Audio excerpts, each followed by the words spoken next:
Армысыздар, арнамыздың эфирінде адам және заң хабары. Біз бүгінгі бағдарламамызда сот жүйесінде мемлекеттік тілдің қолданылуы жөнінде әңгімелесетін боламыз. Ал студиямыздың қонағы Мұғалжар аудандық сотының кеңсе меңгерушісі Сәуле Абдуллақызы Хамзина. Қош келдіңіз.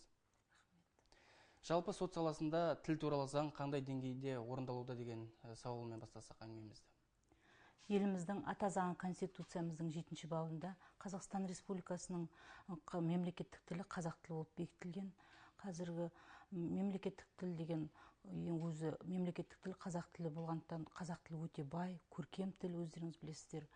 Қазақ тілінде сөйлеу Қазақстан азаматының әрбір азаматының борышы. Енді Қазақстан халқы үшін 22 қыркүйек тілдер күні деп бекітілген. Енді туған тілге деген сүйіспеншілік бала кезінен басталады.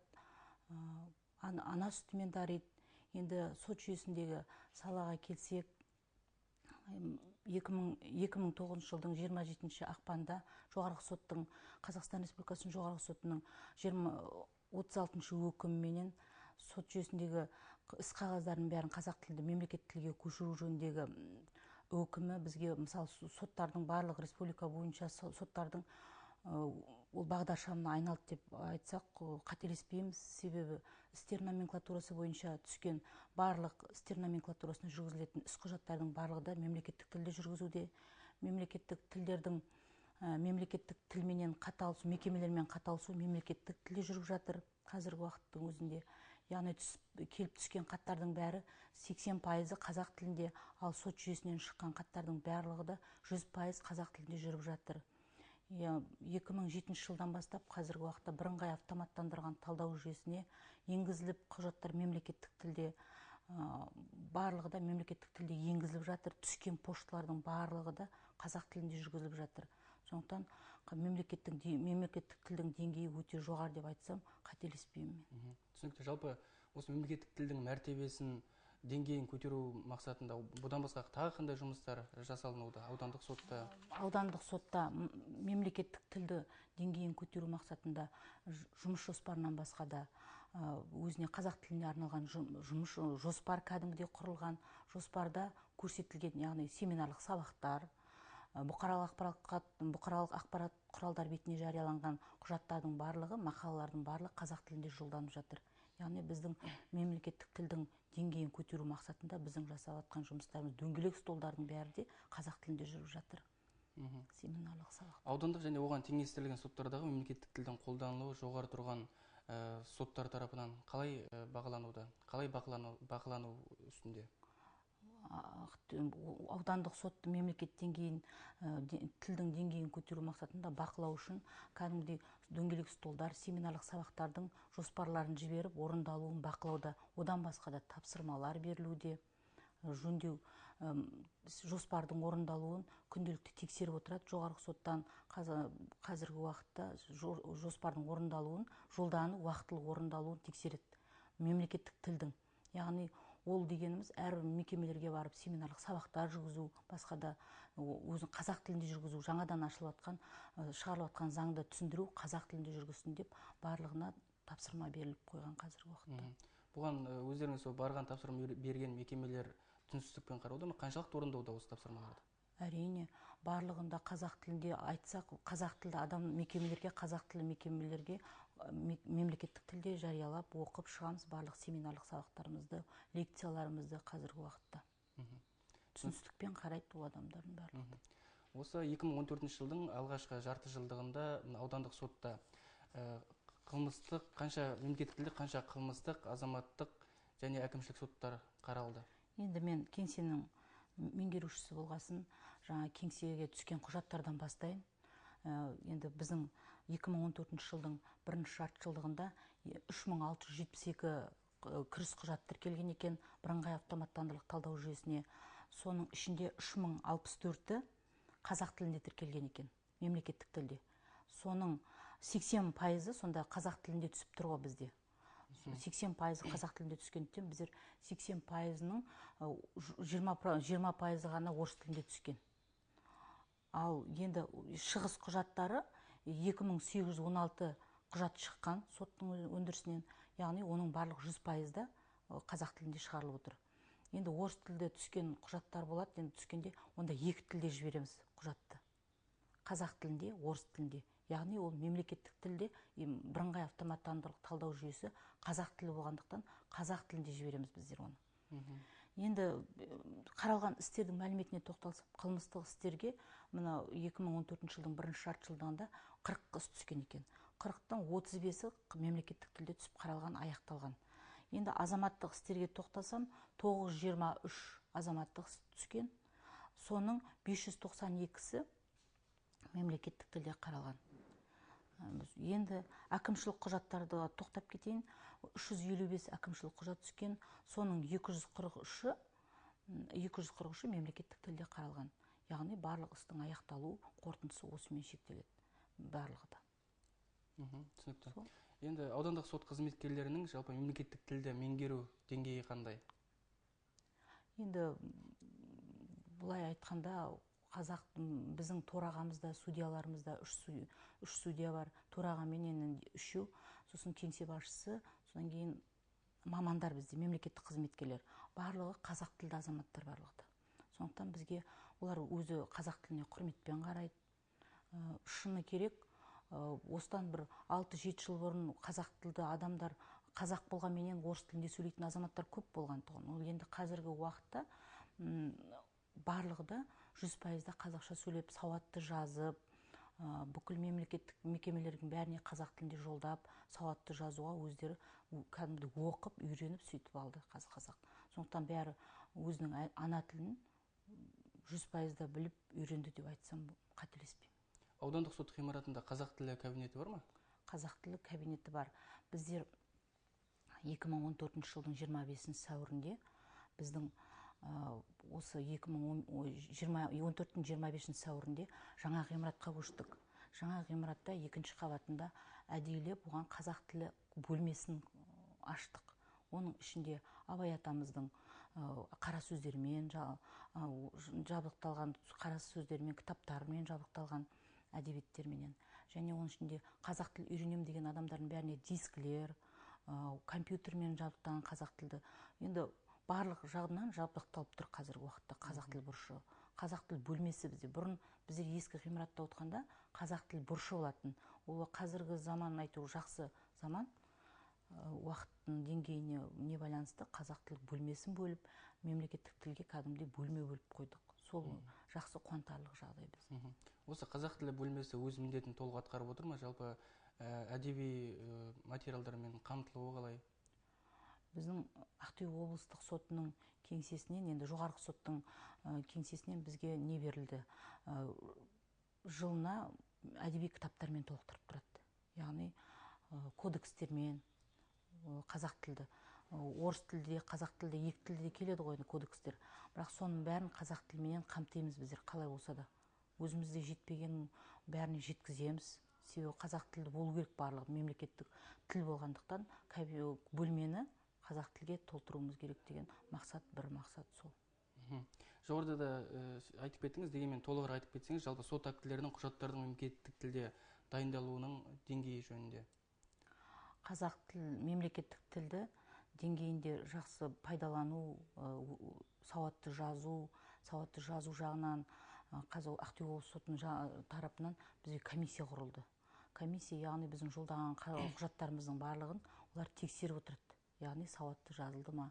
Сондықтан әрбір азамат өзінің құжаты комиссия мүшесіне түспес үшін сауатты жазуға тырысады. Біріншіден, сауатты жазады. Себебі ол қазақ тілінде әрбір азамат қазақ тілін оқып тұрғанда өзінің мемлекет тілін қате жіберуге тырыспайды ғой. Бәрін қате жібермеуге тырысады не болса да. Сондай жағдай. Сотқа келген жүгінушілер, келушілер жалпы талапкер мен жауапкерлерге мемлекеттік тілді кеңінен қолдану үшін қандай жағдай жасалған сотта? Енді жаңа айттым ғой, 25 сәуірде біздің жаңа ғимарат ашылды. Сол жаңа ғимараттың барлық стендтер, қазақ тілі мен орыс тілді барлық стендтер екі тілде жасалып тұр. Сондықтан күту залы бар, күту залында талап арыздың үлгілері, барлығы да қазақ тілінде, орыс тілінде, екі тілде де көрсетіліп, үлгі ретінде барлығын столдың бетіне жасап қойғанбыз. Сондықтан қазақ тілі келген адамға, мемлекет тілді білмейтін адамдарға, орыс тілді адамдарға барлығы да жағдай жасалған бұл жерде. Барлық арыз үлгілері мемлекеттік тілде, барлығы бар. Барлығы мемлекеттік тілде, екі тілде де жасап қойғанбыз. Яғни салынған үлгілердің барлығы қазақ тілде де, орыс тілде екі жағында да жазылып тұр. Бір бетіне қазақ тілі, бірінші қазақ тілі жазылып тұр, екінші бетінде орыс тілі. Яғни ешкім адамдар келгенде, жүгінушілер келгенде ешқандай қиындық тудырмас үшін. Бәріміз білеміз, жалпы соңғы уақытта мына сот саласында ақпараттық технологиялардың кеңінен қолданыла бастаған. Жалпы осы ақпарат технологияларда мемлекеттік тілді қолдану қиын емес пе? Қаншалықты бұл жолға қойылып келеді? Қиын болғанда, ондай осыдан 7-8 жыл болса қиын деп айтатын едік. Қазіргі енді айтып отырмын, 2007 жылы бізге бірыңғай автоматтандырған талдау жүйесіне енгізілген құжаттарды мемлекеттік тілде тіркегендіктен ешқандай қиындық тудырып жатқан жоқ. Қазіргі уақытта сот саласында жаңадан біздерге технологиялық сот кабинеті ашылды. Келген адамдарға, яғни келген азаматтар сот кабинетін түсіндірме жұмыстарын жасап жатыр келген азаматтардың барлығына. Және келген талап арыз тапсырып, қолма-қол келіп тапсырған азаматтарға біздер талон беріп жатырық. Яғни олардың ұялы телефондарына келген тапсырғанда, талап арыз тапсырып жатқанда талонның нөмірін беріп жібереміз. Қолына талон беріп жібереміз. Яғни олар ұялы телефонына мына істің қозғалысын ол кісілерге өзінің SMS арқылы барып тұрады оларға. Енді жаңа сот кабинеті деген сөзге тоқталып өттім. Сот кабинеті деп айтып өтейін. Сот кабинеті әрбір адамның, яғни ЖСН арқылы тіркеп, сервис арқылы, интернет ресурстарында сервис арқылы кіріп, оларға пароль арқылы, құпия сөз арқылы тіркетте, авторизациялайды да кіреді. Яғни талап арызды үйінде отырып, жеке азамат талап арызды біздің сотқа жүгінуге болады. Яғни мына сот мәжілісінің хаттамасымен танысам деген арыздар, басқа да өтініштерменен біздерге сот кабинеті арқылы кіруге болады. Яғни өзінің жеке номермен кіреді, жеке ЖСН арқылы кіреді, құпия сөзін алады да, сол ненің сот кабинетінің пайдаланушы ретінде тіркеледі әуелі. Содан кейін барып, сот кабинетіне тіркелгеннен сотқа жүгінеді. Жүгінген талап арыз болсын, сол күні, сол сәтте біздің соттың кеңсесіне тіркеліп тұрады. Яғни уже біз көріп тұрамыз, азаматтан келіп тұр, біз тіркеуіміз керек. Сондай жаңалықтар, жақсы жаңалықтар болып жатыр. Демек, бұл халық үшін де тиімді, уақытын үнемдейді, әрі ыңғайлы дейсіз ғой. Ыңғайлы, иә. Түсінікті. Жалпы біздің білуімізше облыстық деңгейде сот кеңселерінде іс қағаздарын мемлекеттік тілде жүргізу тәртібі жөнінде семинарлар ұйымдастырылған секілді. Осы семинарлардың мақсаты не, және өз мақсатына жетті ме? Мақсатына, енді сөзін тұқ етерін айтқанда, мақсатына жетіп жатыр ғой. Барлық мемлекеттік тілді қазір бала да, шаға да, барлығы да біліп жатыр. Ол деңгейі жоғары болғандықтан мемлекеттік тілді. Біз қазір семинарлық сабақтардың барлығы, жедел мәжілдің хаттамасы, жедел семинарлық сабақтардың хаттамасы, барлығы, дөңгелек столдардың хаттамасы, барлығы қазақ тілінде өтіп жатыр. Сондықтан ол мемлекеттік тілде болғасын ешқандай қиындық тудырып жатқан жоқ. Мәресіне жетті деп ойлаймын оны. Аудандық деңгейде де осындай семинарлар, шаралар, басқа да шаралар ұйымдастырыла ма? Әрине. Аудандық акиматта қазақ тілі жөнінде семинарлық сабақтарға шақырылып, оларға да барып тұрамыз. Біздер олар шақырса, оларға да барып қатысамыз. Себебі олар да біздің семинарлық сабақтарымызға, дөңгелек столдарымызға шақырғанда келіп қатысады. Сондықтан біз де оларға барып, өзіміздің мемлекеттік тілге жанашыр екенімізді көрсетуіміз керек деп біз де барып қатысамыз. Түсінікті. Жалпы өзіңіз аудандық соттың меңгерушісі болып, ұзақ жылдардан бері жасап келе жатыр екенсіз. Енді осы салада, осы сот кеңсесінде жасаудың қиындығы мен қызығы жөнінде де айтып өтсеңіз. Енді ол жөнінде де айтып өтейін. Енді әрбір азамат келгесін, сотқа келгесін жақсылықпен келмейді, өзіңіз білесіз. Енді біреуінен бір нәрсесін ала алмайды, біреуінен бір затын балдары сотталып жатады, ашулы келеді. Бірақ енді келген азаматқа жаңағы жылы шырай танытып, қарап тұрсаң, қиындығы көп нәрсе ғой. Сондықтан жылшырай танытып тұрмасаң, ашуланып тұрсаң, ол кісі де сізге ашуланып, ондай да жағы қиындықтар туғызып жатады. Талап арызды бетіңе бетіп лақтырып, ондай жағдайларда болады. Ол бірақ енді әрбір азаматтық мен мемлекеттік қызметкер болғасын, бұл кісінің енді ашуын түсінуім керек деп өзім ішімнен ойлап тұрам. Себебі бұл кісі жақсылықпен келіп тұрған жоқ сотқа деп. Сондықтан әрбір азаматқа түсіністікпен қарау керек деп ойлаймын қазіргі уақытта. Енді осы өзіңіздің жалпы қызметіңізге кеңсе меңгерушілік және осы бүгінгі бағдарламамыздың тақырыбы жөнінде бір сауал қойсам деймін. Жалпы өзіңіз айтып кеттіңіз, соңғы жылдары мемлекеттік тілде іс-қағаздарын жүргізу жолға қойылды деп. Ал бұрынырақта қалай еді? Өзіңіз неше жылдан бері жасап келе жатырсыз? Енді мен Мұғалжар аудандық сотында 20 жылдан асып жұмыс жасаймын, кеңсенің меңгерушісі болып. Соның кеңсенің енді жұмысы басында шынында да қолмен жазып, барлық хаттамаларды қолмен салып, орыс тілді көп болатын еді. Қазіргі заманда қазақ тілді, мемлекет тілде көп пайдаланып, енді айтып отырмын ғой, 80% қазақ тілде болғасын, өзім қазақ тілді азаматша болғасын, барлығында қазақ тілінде жүргізген өте маған қуантарлық жағдай. Енді шынына керек, 2000 жылдары, 90 жылдары қиын болған. Енді қазіргі уақытта іздеу де оңай, бірыңғай автоматтандырған талдау жүйесіне келген азаматтарды жедел қарап, іздеу де оңай. Баяғыда журналмен қарап тауып, осы азаматтың ісі осында, мына адамда, мына судьяда деп отыратын едік. Қазіргі уақытта фамилиясын енгіземіз, тегін енгіземіз де іздейміз бағдарламадан. Өзі ізденістің қорытындысында барлығы шығып тұрады. Толықтырып барлықты. Осындай қозғалысы, істің қозғалысы барлығы шығып тұрады. Сондықтан қазіргі уақыт біздер үшін тиімді деп ойлаймын.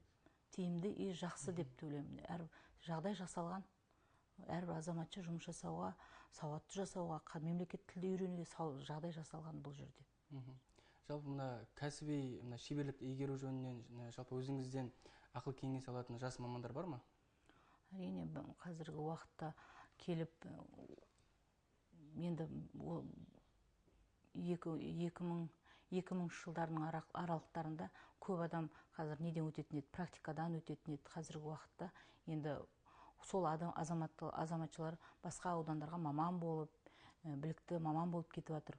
Соның өзі жақсы жағдай ғой, енді үйретіп жібергеннің өзі, менің шәкіртім үйретіп жібердім деген өзі қуанып отырамын мен сол адамдарға, жақсы жұмыс жасаса деп. Бәрекелді. Енді бағдарламамыздың соңында біздің көрермендерімізге деген тілегіңіз болса? Енді жаңа айтайын, енді тіл туралы осы мемлекет тілді саласында келгесін, тақырып сондай болғасын, енді мен тілмен аяқтағым келіп тұр. Тіл таусылмайтын байлық, асыл қазына. Ол енді біздің мұрамыздан мұраға келатқан, ата-бабамыздан кеткен тіл ғой. Оны құрметтеу әрбір адамның парызы, борышы деп білем. Енді мен бір соңғы сөздерімді бір 4 жұмақ сөзбен аяқтағым келіп тұр. Көп тіл білсең, көкжиекте көкжиегің кең болар дейді. Құрмет дейді кісі екен деп төр көзар. Қай жерде жүрсең де бұл өзісің, мемлекеттік тілді бұл жөн боларды. Бәрекелді. Ендеше бәріміз де осы үдеден шыға білейік дегім келеді. Қымбатты көрермендер, осымен бүгінгі біздің бағдарламамыз өз мәресіне келіп жетті. Студиямызда қонақта болған Мұғалжар аудандық сотының кеңсе меңгерушісі Сәуле Хамзина еді. Тура жолдан таймайық, аман болыңыздар.